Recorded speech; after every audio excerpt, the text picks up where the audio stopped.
to be right now. Biffle never thought he was going to be in this position and win this race. And he's in a shape right now where this can happen. Dave? And last week, he admitted this week on a television show that he might have let Carl Edwards a bye for a place at the end of last week's race at Loudon. The crew was just looking at the facts and saying, you know, if you can get around the 01, then Carl owes us one, right? So he gives you that spot back, and we win. I don't think that logic will work today, but Greg has a great car trying to get around the 01 and then deal with his teammate. Yeah, I'm betting Carl's not going to give him anything right here. Coming down, it'll be 4 laps to go when they cross the stripe right there for the restart. Edwards, Martin, Biffle, Earnhardt Jr. Here goes Biffle on the high side of Mark Martin. And Biffle made that move work on Dale Earnhardt Jr. the last restart, and it worked this time for him. He did strike like a rattlesnake. His car is great right here. He didn't think about nothing. He just went for it. And take a look at Dale Jr. underneath Mark Martin right now doing the same thing, but on the bottom side of the track. 3 laps to go, 4 back. Don't overdrive it. You're good. Greg Biffle's a hungry race car driver right now. Biffle's last victory was the season finale at Homestead a year ago. Earnhardt Jr. with 4 fresh tires trying to get beneath the 01 car of Mark Martin. That last time by, though, Carl Edwards was faster than Greg Biffle, even though Edwards has got older tires. Looking at him, putting some distance on him right now. The rear end of the 16 car hung out, going for it. And these guys are driving hard. 2 laps to go. Carl Edwards trying to hang on. He has never won at Dover, Delaware. This is his 7th trip to the Monster Mile.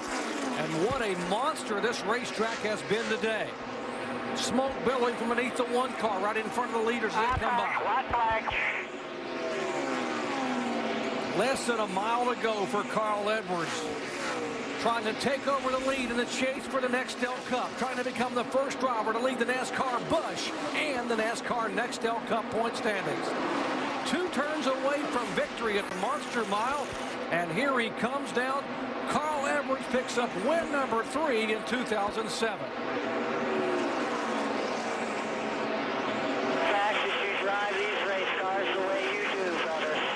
Woo! Woo! That's right. That is right. That was awesome, guys. That was awesome. That was awesome. Great race for Greg, too. Great effort by those guys as they run up pit road. Carl Edwards, another win on concrete. And how about that great advice from Rusty Wallace? He asked you, do you take tires or don't you? Oh, man, I tell you, if Biffle would have beat him, they'd have probably blamed that on me. So. Aren't you glad it worked out? I'm glad it worked out. I'm staying out of this one.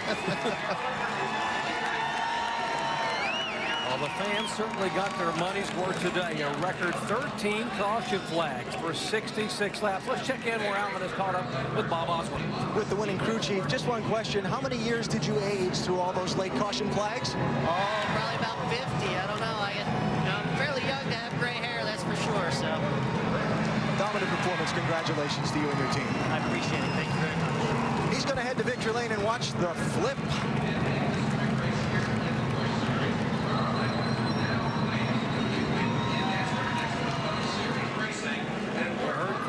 Earlier talking about a young boy in New York with cerebral palsy. He always donates the trophy to some deserving youngster. He doesn't keep them. He said they can mean more to someone else. They can help someone else. That's why I give them away. That says a lot about the character of Carl Edwards. It says a lot about him being a race car driver. He's incredible performance today. Kept it out of trouble. Dominated the second half of the race. You really got to feel, though, for Matt Kenseth. Unbelievable. Losing that motor. I still can't get over the lap times that Carl Edwards was able to run at the end of the race. Those 23-second laps were phenomenal.